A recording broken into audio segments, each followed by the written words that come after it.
Hi ನಮಸ್ಕಾರ ಸ್ನೇಹಿತರೆ, ಸವಿತಾ ಅಡುಗೆ ಜಗತ್ತಿಗೆ ಸ್ವಾಗತ ಸುಸ್ವಾಗತ. ನಾನು ನಿಮ್ಮ ಪ್ರೀತಿಯ ಸವಿತಾ. ನಾನು ಚೆನ್ನಾಗಿದ್ದೇನೆ, ನೀವು ಚೆನ್ನಾಗಿದ್ದೀರಿ ಎಂದು ಭಾವಿಸುತ್ತೇನೆ. ಇವತ್ತಿನ ರೆಸಿಪಿ ಪನ್ನೀರ್ ಫ್ರೈಡ್ ರೈಸ್ ಮಾಡೋದು ಹೇಗೆ ಅಂತ. ಸೊ ಈಗಲ್ಲಿ ನೋಡಿ, ಪನ್ನೀರ್ ಬಂದು ಹೈ ಪ್ರೋಟೀನ್ ಇರೋವಂಥದ್ದು. ಸೊ ಡಯಟ್ ಮಾಡೋರು ಮತ್ತು ವೆಯ್ಟ್ ಲಾಸ್ ಮಾಡೋರಿಗೆ ಒಂದು ಹೆಲ್ದಿ ಫುಡ್ ಅಂತಲೇ ಹೇಳ್ಬೋದು. ಬ್ರೇಕ್ಫಾಸ್ಟಿಗೆ ಕೂಡ ಮಾಡ್ಕೊಂಡು ತಿನ್ಬೋದು. ಸೊ ನೋಡೋಣ ಬನ್ನಿ ಇದನ್ನು ಹೇಗೆ ಮಾಡೋದು ಅಂತ ಹೇಳಿ. ಸೊ ಇವಾಗ ನಾನು ಪನ್ನೀರ್ ತೊಗೊಂಡಿದ್ದೀನಿ. ಪನ್ನೀರನ್ನು ಒಂದು ಕ್ಯೂಬ್ ಥರ ನಾನು ಕಟ್ ಮಾಡ್ಕೊತಾ ಇದ್ದೀನಿ ಸಣ್ಣದಾಗಿ. ಇದನ್ನು ಸಣ್ಣದಾಗಿ ಕಟ್ ಮಾಡ್ಕೊಳೋದ್ರಿಂದ ನಾವು ಅದನ್ನು ಫ್ರೈ ಮಾಡೋಕ್ಕೆ ತುಂಬ ಈಸಿ ಆಗುತ್ತೆ. ಈ ಕಟ್ ಮಾಡ್ಕೊಂಡಿದ ನಂತರ ಸೊ ಈಗ ಒಂದು ಪ್ಲೇಟ್ ಇಟ್ಕೊಂಡಿದ್ದೀನಿ. ಆ ಪ್ಲೇಟಿಗೆ ಒಂದು ಸ್ವಲ್ಪ ನುಣ್ಣುಪ್ಪು, ಅರಿಶಿಣ ಮತ್ತು ಒಂದು ಸ್ವಲ್ಪ ಖಾರದ ಪೌಡ್ರು ಹಾಕ್ಕೊಂಡು ಒಂದು ಸ್ವಲ್ಪ ಎಣ್ಣೆ ಹಾಕ್ಕೊಂಡು ಚೆನ್ನಾಗಿ ಮಿಕ್ಸ್ ಮಾಡ್ಕೊತಾ ಇದ್ದೀನಿ. ಕಾಣ್ತಿದೆಯಾ? ಈ ಥರ ಮಿಕ್ಸ್ ಮಾಡಿಕೊಂಡು ನಾನು ಕ್ಯೂಬ್ ಮಾಡಿಕೊಂಡು ಕಟ್ ಮಾಡ್ಕೊಂಡಿರೋಂತಹ ಪನ್ನೀರೆಲ್ಲ ಹಾಕಿ ಚೆನ್ನಾಗಿ ಮಿಕ್ಸ್ ಮಾಡ್ಕೊತಾ ಇದ್ದೀನಿ. ಸೊ ಈ ಥರ ಮಿಕ್ಸ್ ಮಾಡಿ ಒಂದು 5ರಿಂದ 10 ನಿಮಿಷ ಇಟ್ಟರೆ ಚೆನ್ನಾಗಿ ಉಪ್ಪು ಖಾರ ಇಟ್ಕೊಳ್ಳುತ್ತೆ. ಅದಾದ ನಂತರ ನಾನು ಒಂದು ಸ್ವಲ್ಪ ತವ ಇಟ್ಕೊಂಡಿದ್ದೀನಿ. ಅದ್ರ ಜೊತೆಗೆ ಒಂದು ಸ್ವಲ್ಪ ಎಣ್ಣೆ ಹಾಕಿ ನಾನು ಈಗ ಏನು ಅದನ್ನು ಮಿಕ್ಸ್ ಮಾಡಿಟ್ಟಿದ್ದೀನೋ ಅದು ಪನ್ನೀರ್ಗಳನ್ನೆಲ್ಲ ನಾನು ಹಾಕ್ಕೊತಾ ಇದ್ದೀನಿ. ಹಾಕ್ಕೊಂಡು ಇದು ಗೋಲ್ಡನ್ ಕಲರ್ ಬರೋವರೆಗೂ ಇದನ್ನು ಒಂದು ಸ್ವಲ್ಪ ಫ್ರೈ ಮಾಡ್ಕೊಬೇಕಾಗುತ್ತೆ. ಸೊ ಈ ಥರ ಫ್ರೈ ಮಾಡ್ಕೊಬೇಕು. ಅದು ಎಲ್ಲ ಸೈಡು ಚೆನ್ನಾಗಿ ಬೇಯಬೇಕು. ಆವಾಗ ಟೇಸ್ಟಿಯಾಗಿರುತ್ತೆ. ತುಂಬ ಬಾಯಿಗೆ ಸಿಗ್ತಾ ಇದ್ರೆ ತುಂಬ ಚೆನ್ನಾಗಿರುತ್ತೆ. ಓಕೆ, ಈ ಥರ ಫ್ರೈ ಮಾಡಿಕೊಂಡು ಈಗ ಒಂದು ಬಾಣಲಿ ಇಟ್ಕೊಂಡಿದ್ದೀನಿ. ಈ ಬಾಣಲಿಗೆ ಒಂದು ಸ್ವಲ್ಪ ಎಣ್ಣೆ ಹಾಕ್ಕೊತಾ ಇದ್ದೀನಿ. ಚಿಕ್ಕದಾಗಿ ಕಟ್ ಮಾಡ್ಕೊಂಡಿರೋಂತಹ ಬೆಳ್ಳುಳ್ಳಿ ಮತ್ತು ಶುಂಠಿ, ಹಸಿರು ಮೆಣಸಿನ್ಕಾಯಿ, ಈರುಳ್ಳಿನ ಒಂದು ಸ್ವಲ್ಪ ಉದ್ದುದಾಗಿ ಕಟ್ ಮಾಡ್ಕೊಂಡಿದ್ದೇನೆ. ಆಮೇಲೆ ಒಂದು ಸ್ವಲ್ಪ ಕ್ಯಾರೆಟ್ ಮತ್ತು ಬೀನ್ಸ್,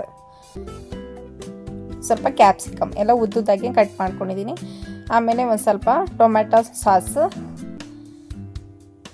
ಒಂದು ಸ್ವಲ್ಪ ಸೋಯಾ ಸಾಸು ಹಾಕ್ಕೊಂಡು ಚೆನ್ನಾಗಿ ಇದನ್ನೆಲ್ಲ ಮಿಕ್ಸ್ ಮಾಡಬೇಕು. ಐ ಫ್ಲೇಮಲ್ಲೇ ಇದನ್ನು ಒಂದು ಸ್ವಲ್ಪ ಮಿಕ್ಸ್ ಮಾಡ್ಕೊಂಬರ್ಬೇಕು. ಒಂದು 50 to 60% ಚೆನ್ನಾಗಿ ಅದು ಫ್ರೈ ಆಗಬೇಕು. ಸೊ ಆ ರೀತಿಯಾಗಿ ನಾವು ಹೈ ಫ್ಲೇಮಲ್ಲೇ ನಾವು ಮಿಕ್ಸ್ ಮಾಡಿಕೊಂಡು ಅದಾದಮೇಲೆ ನಾವು ಏನು ಮಾಡ್ತಾಯಿದ್ದೀನಿ, ಸ್ವಲ್ಪ ನಾವು ಏನು ಅನ್ನ ಮಾಡ್ಕೊಂಡಿದ್ವೋ ಅದನ್ನು ಹಾಕ್ಕೊತಾ ಇದ್ದೀನಿ. ಅನ್ನ ಅದು ಒಂದು ಸ್ವಲ್ಪ ಉದುರು ಆಗಿದ್ರೆ ತುಂಬ ಚೆನ್ನಾಗಿರುತ್ತೆ. ಆಗಿದ್ರೆ ಚೆನ್ನಾಗಿರಲ್ಲ ಫ್ರೈಡ್ ರೈಸಿಗೆ. ಸೊ ಹಾಗಾಗಿ ರೈಸ್ನ ನಾವು ಉದುರಾಗಿ ಮಾಡ್ಕೊಬೇಕಾಗತ್ತೆ. ಸೊ ಈಗ ನಾನು ಮಾಡ್ಕೊಂಡಿರೋಂತಹ ಅನ್ನವನ್ನು ಎಲ್ಲವನ್ನು ಮಿಕ್ಸ್ ಮಾಡ್ಕೊತಾ ಇದ್ದೀನಿ. ಸೊ ಇದು ಒಂದು ಹೆಲ್ದಿ ಫುಡ್ ಅಂತಲೇ ಹೇಳ್ಬೋದು. ಏಕೆಂದರೆ ಪನ್ನೀರು ಹೆಲ್ದಿನೇ. ಆ್ಯಂಡ್ ಇದನ್ನು ವೆಯ್ಟ್ ಲಾಸಿಗೆ ಕೂಡ ವೆಯ್ಟ್ ಲಾಸ್ ಮಾಡ್ತಾರೋರಿಗೆ ತುಂಬ ಹೆಲ್ಪ್ ಆಗುತ್ತೆ. High protein ಇರೋವಂಥದ್ದು. ಸೊ ಹಾಗಾಗಿ ಇದನ್ನು ಬೆಳಗಿನ ತಿಂಡಿಗೂ ಕೂಡ ಮಾಡಿಕೊಂಡು ತಿನ್ಬೋದು. ಸೊ ಆಫೀಸ್ಗಳಿಗೆ ಹೋಗೋವಂಥವ್ರು ಕೂಡ ಆಫೀಸ್ಗೆ ಮಾಡಿಕೊಂಡು ಹೋಗ್ಬೋದು. ತುಂಬ ಚೆನ್ನಾಗಿರುತ್ತೆ. ಸೊ ಇದನ್ನು ನೋಡಿ ಚೆನ್ನಾಗಿ ನಾನು ಮಿಕ್ಸ್ ಮಾಡ್ಕೊತಾ ಇದ್ದೀನಿ.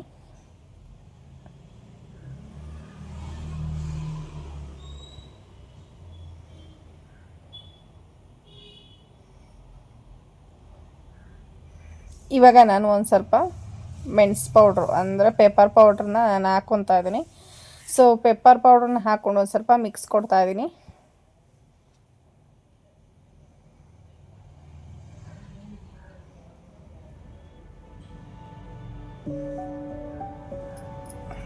ಅದಾದ ನಂತರ ಒಂದು ಸ್ವಲ್ಪ ನುಣ್ಣುಪ್ಪನ್ನು ಸೇರಿಸ್ಕೊತಾ ಇದ್ದೀನಿ.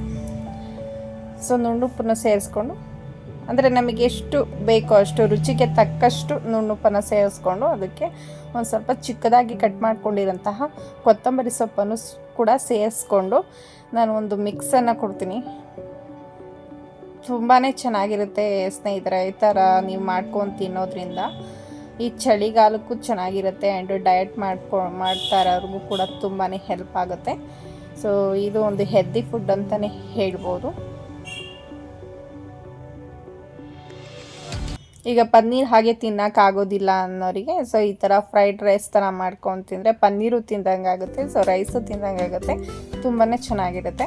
ಒಂದು ಸ್ವಲ್ಪ ಗರಂ ಮಸಾಲಾನ ಹಾಕಿದ್ದೀನಿ.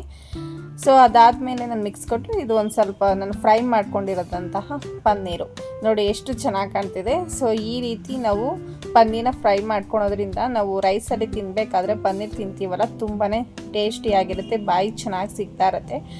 ಸಖತ್ತಾಗಿರುತ್ತೆ ಫ್ರೆಂಡ್ಸ್. ಒಂದು ಸಾರಿ ನೀವು ಈ ಥರ ಟ್ರೈ ಮಾಡಿ ನೋಡಿ, ತುಂಬ ಚೆನ್ನಾಗಿರುತ್ತೆ. ಸೊ ಇವಾಗ ನಾನು ಏನು ಮಾಡ್ತಾಯಿದ್ದೀನಿ, ಒಂದು ಮಿಕ್ಸ್ ಕೊಡ್ತಾಯಿದ್ದೀನಿ. ಸೊ ಎಲ್ಲವನ್ನು ಆ್ಯಡ್ ಮಾಡಿರೋದ್ರಿಂದ ಚೆನ್ನಾಗಿ ಕಾಣ್ತಾ ಇದೆ. ಸೊ ಇದನ್ನು ಸರ್ವ್ ಮಾಡ್ತಾಯಿದ್ದೀನಿ ನೋಡಿ, ತುಂಬ ಚೆನ್ನಾಗಿದೆ. ನೀವು ಈ ಥರ ಒಂದು ಸಾರಿ ಟ್ರೈ ಮಾಡಿ ನೋಡಿ, ಹೆಲ್ದಿ ಫುಡ್ ಆಗಿರುತ್ತೆ.